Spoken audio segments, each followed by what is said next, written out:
Jill, would you like to cry softly together, or should we? Sure, I think so, but then I want to cheer everyone up. I know. Work out. I know. You are a legal binky in times of duress. I imagine you were like me. You think like you can barely get your jaw up from one thing. What was that we watched on TV? Was that not him committing treason? I don't even want to know what to call it anymore, live on television again.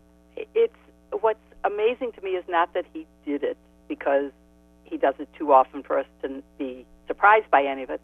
What's surprising to me is that people who support him aren't standing up to him. And today, a few did say, well, I wouldn't take it. Even Republicans said, no, we wouldn't do it. And one said, well, I would call the FBI, but I would look at it too.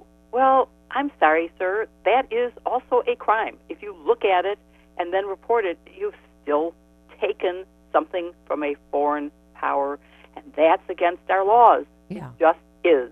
Well, that for someone like you that's devoted your life to the law, this whole thing, I don't know what's more astounding. Just him, the president of the United States patently saying things that are illegal or not illegal. People thinking subpoenas are optional. I mean, Jill, I don't see how we don't impeach at this point. Do you think this changes Nancy Pelosi's, nexus here? Eric Swalwell just came out this morning and said, we have no choice. We have to impeach now. Well, I think we're about to hear from Nancy Pelosi. There's a podium set up, and when I turned off the TV to take this phone call, we were still waiting for Nancy to show up. Oh. And I think Speaker Pelosi is going to have to answer that question. Yeah. It's who knows what's going on.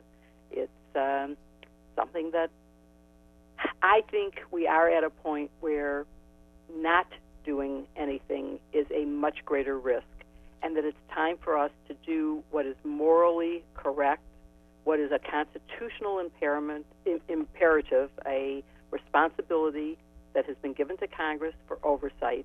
And if they ignore doing that, then they have basically said, well, you can keep on doing it because we're not going to do anything about it. Well, did you see? We'll keep on doing it. Did you see George Conway and Neil Katyal's piece? Trump just invited Congress to begin impeachment proceedings. I haven't seen that one, no. But yeah, he filed a brief in the nation's second most important court that takes the position that Congress cannot investigate the president except possibly in impeachment proceedings.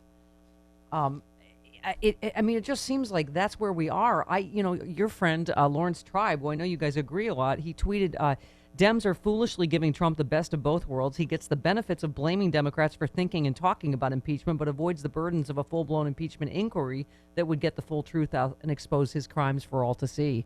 I think so too. What's the point of these, behind closed doors hearings? Isn't the point to make the case to the American people? Yes, it is. And as I've been saying on your show for how long now, the most important key to all of this is public education. And while it may be a chicken and egg kind of thing, you need public support to bring impeachment. But to get that public support, you have to start impeachment. Unless there is a fact-finding hearing with live fact witnesses. And that doesn't mean someone summarizing. It doesn't mean Mueller saying, this is what witnesses told me. This is what I concluded. The American people have to draw that conclusion by hearing Don McGahn, Annie Donaldson, Hope Hicks, the president's son. They are testifying. Hope Hicks and the president's son are testifying, but they're doing it in secret. They're doing it behind closed doors. But why? That's what I want. Yeah, that's what I want to know. Why are we negotiating? And does that change if it is an official impeachment inquiry? I believe that the law would allow for getting the grand jury testimony, the secret grand jury testimony, released by court order in preparation for it, and I believe that they would uphold witness subpoenas for fact-finding hearings because that's Congress's oversight role. Yes, it is strengthened if there is an official impeachment inquiry, so it's not a bad thing, and I don't think most people in America care about the semantics. Are you calling it a fact-finding hearing? Are you calling it an oversight? Are you calling it impeachment? They may not want an impeachment vote, but that's because they don't know what the facts are. So in order to get the facts out, and maybe when the facts are out, they still won't care. That's Right. up to Congress to decide after the facts are out. I Right. think from what we've read in the Mueller report, there is enough evidence to proceed. Yeah. Well, and obviously, you've, I'm sure, read, speaking of Lawrence Tribe, the piece about this doesn't even have to go to the Senate. It could end with in the House if Exactly. that's the concern. But I say by the time everybody sees the evidence, put the Senate on record. Good. Let those people running in tough races go on the record saying this is all okay for a president to I do. agree with you. I think that it will depend on how the public reacts to the facts. But if the public doesn't get the facts, we're exactly where we are now. And a lot of people, Democrats, are saying, well, what's the point of being a Democrat if they aren't taking action? And Yeah. so I really think there is a need for action. There was a very excellent piece in GQ by Harry Reid, Yeah. former, I think... Gentleson. Yeah, I read that. Yeah. I thought that was a really excellent Mm-hmm. piece about why you have to do something and what the risks of doing nothing are. And I think the risks are definitely outweighing. And I happen to be one of those people who believes that when the Constitution says you have a responsibility and when your morality says that you have a responsibility, you have to act on that. And we're overthinking this as Democrats. It's not a question of the political impact. It's the question of what's morally correct. Yeah. I feel like we're getting played. Clearly Barr does not want to be held in contempt, and every time they get close, he goes, "Oh, okay, here's some stuff." It's and then the headline yesterday is the White House will consult with Barr on what stuff Nadler can see. That's not how this is supposed to work, is it? No, it's not. But I believe that Chairman Nadler is a man of great integrity and strength, and that he's not going to settle for less than 100%. He's entitled to 100% of all the underlying evidence, and there is no reason to withhold it, and I think that he's not going to settle. If he gets some of it right now, quickly, by some compromise, that's good. That he has clearly indicated that's not the end of it. He's not stopping there, and that's what we have to keep in mind, is that he will keep going. So Adam Schiff has threatened to subpoena Christopher Wray. That's another really troubling part of this, right, is that, again, they're required to tell Congress what has happened to the counterintelligence investigation, right? And Yes. they are not. He Yes. said, if I don't get an answer soon, I'll be issuing subpoenas. But I just, I'll tell you another thing that's concerning me is this new investigation where the Department of Justice is investigating the CIA's intelligence. Yeah. That is scary to me. Yeah. And by the way, what is going on with Michael Flynn? So it looks like Trump is pardon dangling again this morning, talking about how great Michael Flynn is and good luck to him and his new lawyer, who is this Fox News, fierce FBI and Mueller critic, right? I mean, sells T-shirts that are anti-Mueller. Yes. I haven't actually gone online to see them, but I'm appalled at the very thought that a lawyer is selling T-shirts. Yes. She's made a cottage industry out of attacking Mueller and his team. So, but his old legal team tried this, right, to argue that he was entrapped by the FBI and it backfired. It really backfired, yes. But what is happening here? They're obviously, again, another tweet this morning, Jill, between last night and this morning, aren't those two more impeachable offenses? I mean, what he did on TV and then this obvious, suborning perjury or pardon dangling in a tweet this morning about how great, Michael Flynn is and stay strong or whatever Trump said. They right? are, but let's go back to the lawyer switch. There is, obviously everybody is predicting that it's because he's going to change his plea, which would be a terrible disaster for him. As you mentioned, his other lawyers tried to say, well, he was entrapped, and that's what caused the judge to be enraged and to say, you're going to jail for a long time. You better think about this. I'm not going to rule today on your sentence. If he now tries to withdraw his plea, I guarantee his sentence will be harsher than it would have been, because that's the typical thing. If you admit your guilt, if you accept responsibility, if you plead guilty and you don't put the government to a trial, you do automatically get some credit for that, so you get a lesser sentence.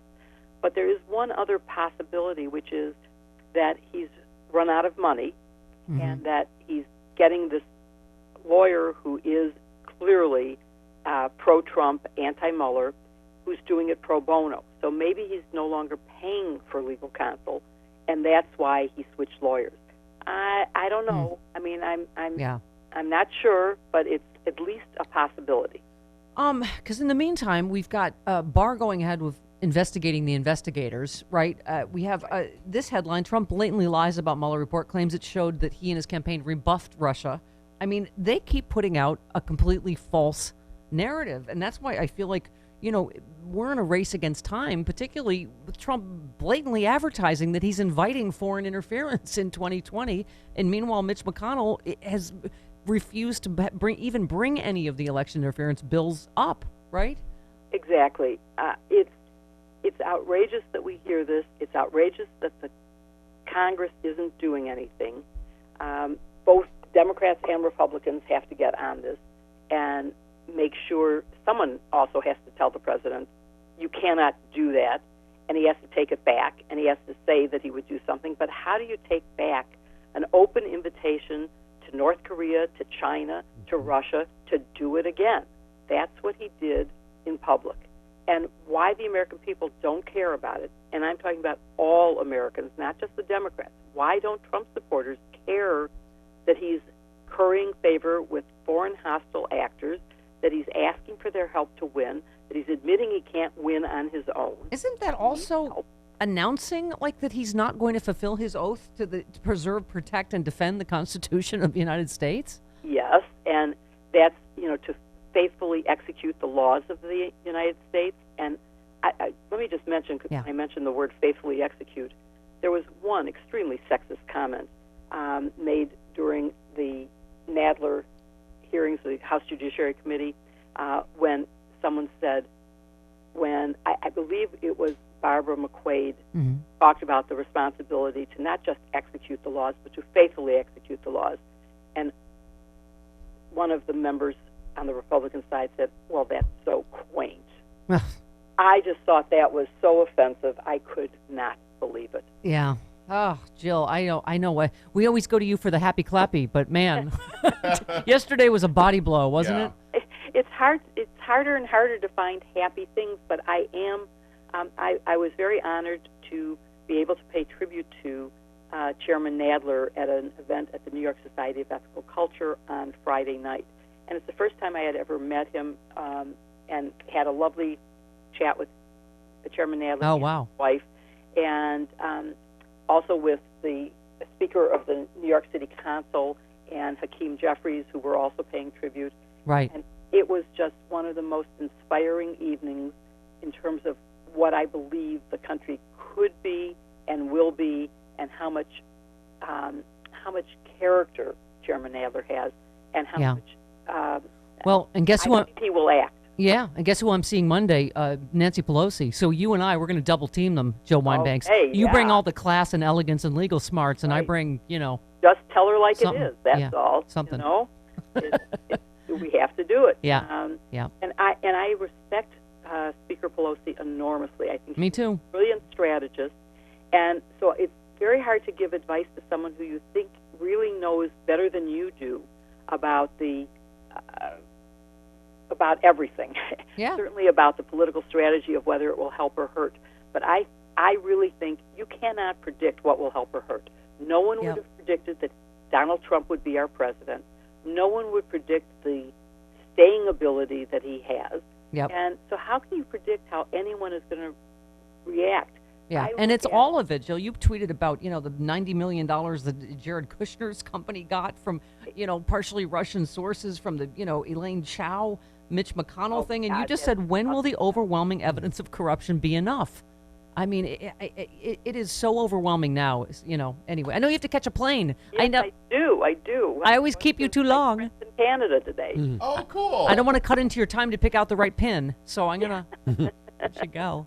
Thanks. Yes, the sooner I can go, the better it'll be. Yeah. More thoughtful a choice. All right, love you, Jill. Talk to you soon. Thank you very much. All right, Bye-bye. there she goes. Jill Winebanks. I love her so much. We know you do.